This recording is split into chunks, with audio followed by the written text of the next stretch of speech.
58 millivolts, and the secondary measurement is 400 millivolts. Okay, and then I'm going to remove this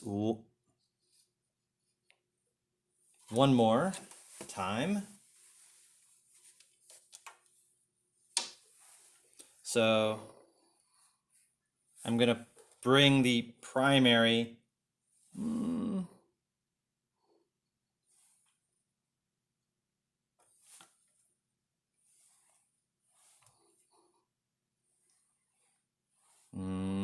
let's do it 8.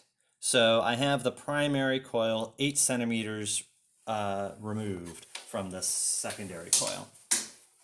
Okay, and I'm going to make 5 more measurements of primary and secondary voltage. So the first measurement, the primary voltage is 160 millivolts. The secondary is 54 millivolts. Second measurement, primary 130 millivolts, secondary 460 millivolts. Third measurement, primary 104 millivolts, secondary 38 millivolts. Fourth measurement, primary 86 millivolts, secondary 320 millivolts.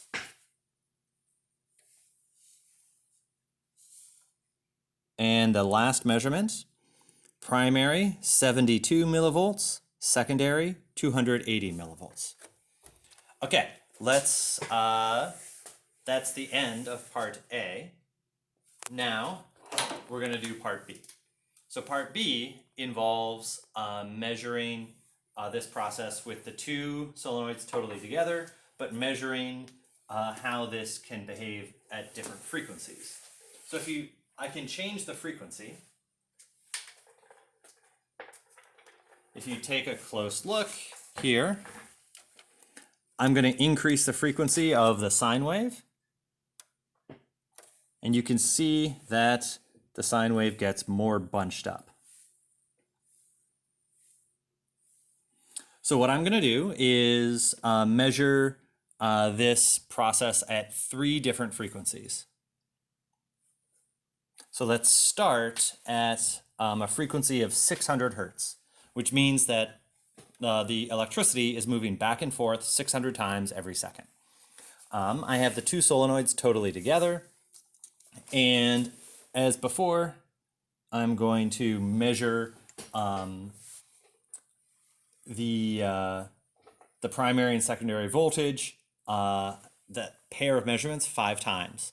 Then I'm going to change the frequency 5 times, change the frequency a 3rd time, 5 times. So the first measurement, the primary is 162 millivolts. The secondary is 142 volts. The second measurement, 114 millivolts. The secondary measurement is 1.02 volts.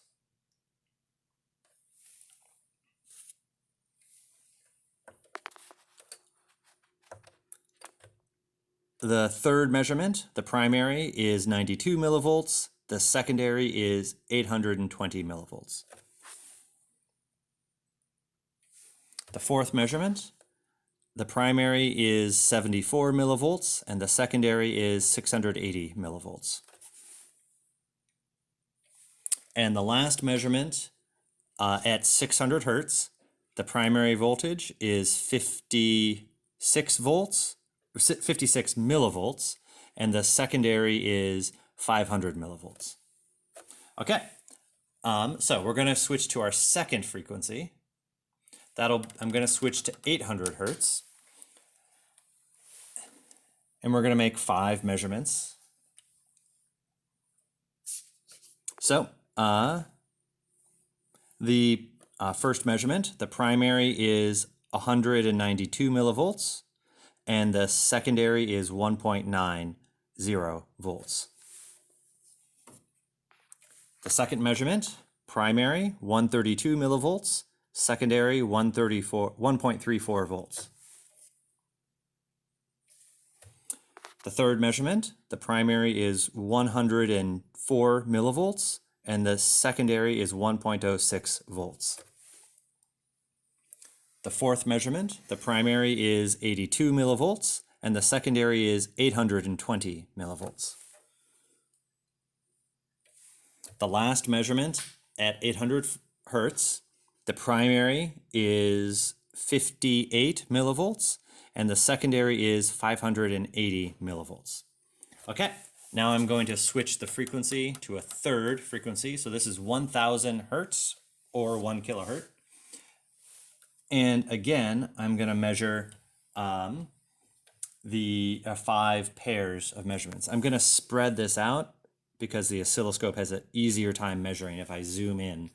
Okay, so the first measurement at 1000 hertz, the primary is 220 millivolts. The secondary is 2.28 volts. The second measurement, the primary is 166 millivolts, and the secondary is 1.76 volts. The third measurement, the primary voltage is 132 millivolts, and the secondary is 1.40 volts. The fourth measurement, the primary is 104 millivolts, and 1.14 volts is the secondary. And the fifth measurement, the last measurement at the last frequency, the primary is 88 millivolts, and the secondary is 920 millivolts. Okay, so for each frequency now, you are to measure at each frequency and each pair of voltages, you can calculate the efficiency, the Greek letter N, eta value. So for each pair, calculate eta. And so at, say, 600 hertz, you should get 5 values of eta, calculate an average and standard deviation and range. Then do the same thing at the second frequency and the same thing at the third frequency. And I want you to tell me whether those ranges for eta overlap or not. So that's the statement, either in part B, either the efficiency is different at those different frequencies, or it is the same at those different frequencies, depending on whether the efficiency, eta, overlaps. In part B, I want you to calculate the eta when the primary was totally enclosed, 4 centimeters out, and was it 9? 8. 8 centimeters out. It was 8. And tell me whether those overlap or not as well. Okay, I think that's all the measurements for Lab 8. Oh, and my son wants me to emphasize that he has been the video camera operator for this. Toby, you want to give a thumbs up? Okay, and Toby, you want to get a Hershey's Kiss for helping me? Yeah, I'm gonna show them that you're getting a Hershey's Kiss. Normally, no food is allowed in lab, but maybe, we can make an exception because of virus stuff. Why don't we stop there? How long is that? It was 19.